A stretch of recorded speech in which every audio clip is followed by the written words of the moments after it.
Neste seminário virtual, o assunto abordado será Ethernet Industrial. O artigo base utilizado para a realização desse trabalho encontra-se publicado na revista Mecatrônica Atual, citado nas referências na conclusão ao final do trabalho. Para um entendimento mais satisfatório em relação a esse tema, é preciso compreender o que é o modelo ASI e qual a sua função. O modelo ASI é um modelo de referência da ISO, que é a Organização Internacional de Normalização com a função de criar normas que facilitem o comércio e as boas práticas de gestão. O modelo ASI tem como principal objetivo ser um modelo padrão para protocolos de comunicação entre diversos tipos de sistema, garantindo a comunicação entre dispositivos. Trata-se de uma arquitetura modelo que divide as redes de computadores em 7 camadas, para obter camadas de abstração. Cada protocolo realiza a inserção de uma funcionalidade assinalada a uma camada específica.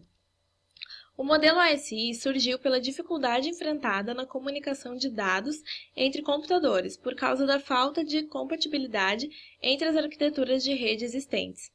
A finalidade desse modelo é descrever as regras que padronizam os diversos componentes em uma rede para que os dispositivos a ela conectados consigam se comunicar, e também descrever como cada parte da rede deve trabalhar.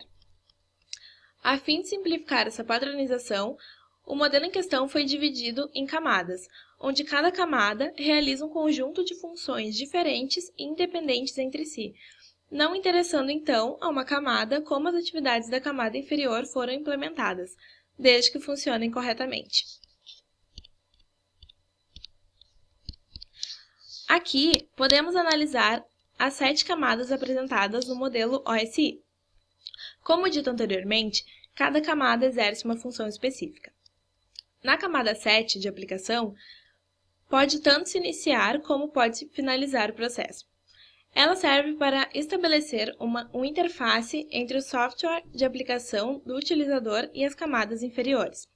Por exemplo, quando um usuário for ler os seus e-mails utilizando um programa de e-mail, na verdade, está fazendo com que seu programa de e-mail inicie uma transmissão de dados com a camada de aplicação do protocolo usado. Na camada 6, de apresentação, serve como uma tradutora de dados na rede. Ela traduz os dados do formato enviado pela camada de aplicação para um formato entendido pelo protocolo usado. Na camada 5, a camada de sessão, é estabelecido, mantido e coordenado o intercâmbio de dados entre emissor e receptor durante uma sessão de comunicação. Na camada 4, de transporte, é responsável pela transferência de pacotes de dados entre 2 pontos de forma transparente e confiável, controlando o fluxo e a correção de erros. Na camada 3, a camada de rede, é onde acontece o endereçamento dos pacotes, convertendo endereços lógicos para endereços físicos, de forma que os pacotes possam chegar corretamente ao destino, determinando também a rota que os pacotes irão seguir. A camada 2 de enlace é a responsável por fazer o fracionamento da mensagem em unidades de dados denominadas quadros, que são estruturas contendo informações em bytes suficientes para garantir que os dados sejam enviados com sucesso através de uma rede local até seu destino. E a camada 1, a física, serve para definir as características do meio físico de transmissão da rede, conectores, interfaces, codificação ou modelação de sinais. É interessante notar que quando o processo se inicia na camada 7, continuando no sentido decrescente, está acontecendo uma geração de dados. E quando começa na camada 1, seguindo até a 7, está ocorrendo o recebimento dos dados pelo dispositivo.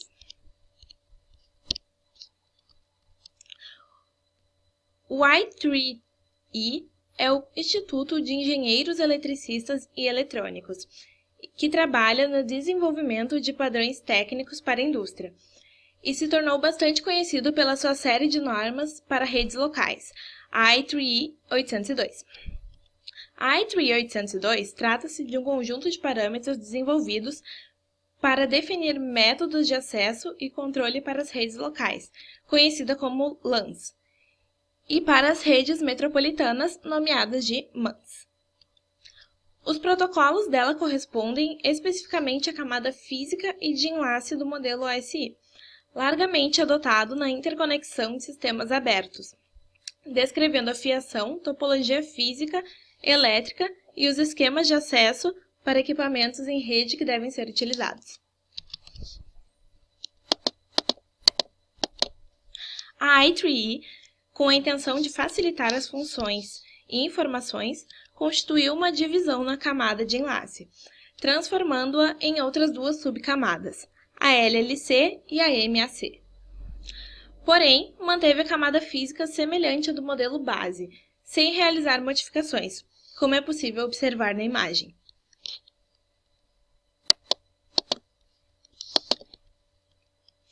A subcamada MAC, também conhecida por subcamada de controle de acesso ao meio, tem por função preparar os dados para que possam ser encaminhados fisicamente para outro dispositivo pelo seu endereço físico.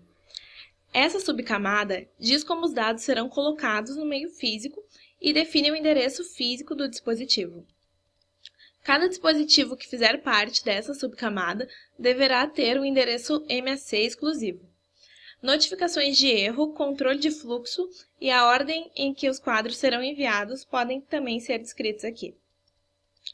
A subcamada LLC, ou controle de link lógico, deve conhecer qual o protocolo que está atuando na camada de rede. Quando o quadro é recebido, o cabeçalho presente dirá para onde aquele quadro deverá ser destinado. Esta é a subcamada que faz uma interface da parte lógica da rede para a parte física. Ela recebe os bits, transforma em bytes, depois modifica os bytes em quadros e encaminha para as camadas superiores. E também pode realizar o caminho inverso. A camada física define as características mecânicas, elétricas, funcionais e os procedimentos para ativar, manter e desativar conexões físicas para a transmissão de dados. Essa camada não difere da camada física especificada pelo modelo OSI. O modelo TCP/IP é o principal conjunto de protocolos de envio e recebimento de dados. Esse grupo é dividido em 4 camadas: aplicação, transporte, rede ou internet e interface. Cada uma delas é responsável pela execução de tarefas distintas. A camada de interface de rede tem como tarefa receber e enviar pacotes pela rede. O protocolo mais utilizado atualmente nessa camada é o Ethernet. Na camada de rede, os dados já empacotados são recebidos e anexados ao endereço virtual, conhecido como IP. Ela é a responsável pelo endereçamento, roteamento e controle de envio e recepção. A camada de transporte tem como função receber os dados enviados pela camada de aplicação, verificar a sua integridade e dividi-los em pacotes. Nessa camada é utilizado o protocolo de controle de transmissão, ou TCP, atuando na confirmação do recebimento dos dados enviados a outro dispositivo. A camada de aplicação é utilizada pelos programas para enviar e receber informações de outros programas através da rede. É nesta camada que estão os programas utilizados pelos usuários, e utilizam-se protocolos industriais fornecidos por diversas empresas do mercado, impossibilitando, assim, uma padronização que defina a camada de aplicação, gerando, assim, uma disputa entre os principais fornecedores de automação que existem atualmente, a fim de conseguirem estabelecer o seu produto como padrão de mercado. O modelo OSI difere em muitos aspectos do modelo TCP/IP. Em destaque, podemos citar alguns como: o TCP/IP combina os aspectos das camadas de apresentação e de sessão dentro da sua camada de aplicação, diferente do OSI. O TCP/IP combina as camadas físicas e de enlace do OSI em uma camada apenas. O TCP/IP parece ser mais simples por ter menos camadas. Os protocolos do TCP/IP são os padrões em torno dos quais a internet se desenvolveu.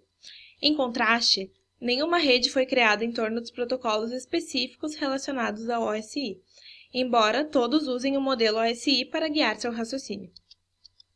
Diferentemente do modelo OSI, onde a arquitetura de rede e os seus protocolos foram primeiro fundados e depois implementados, o modelo TCP/IP aconteceu o inverso.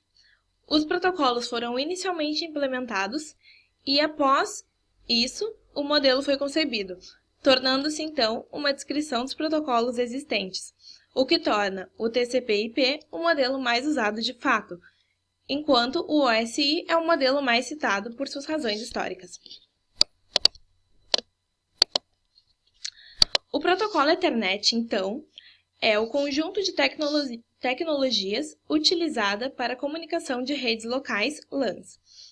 Os padrões compreendem variantes de cabeamento e transmissão de sinais, operando nas camadas de enlace e física do modelo OSI. Ele é baseado no princípio de que todas as máquinas da rede Ethernet estão conectadas a uma mesma linha de comunicação, o que permite que todos os dispositivos conversem entre si.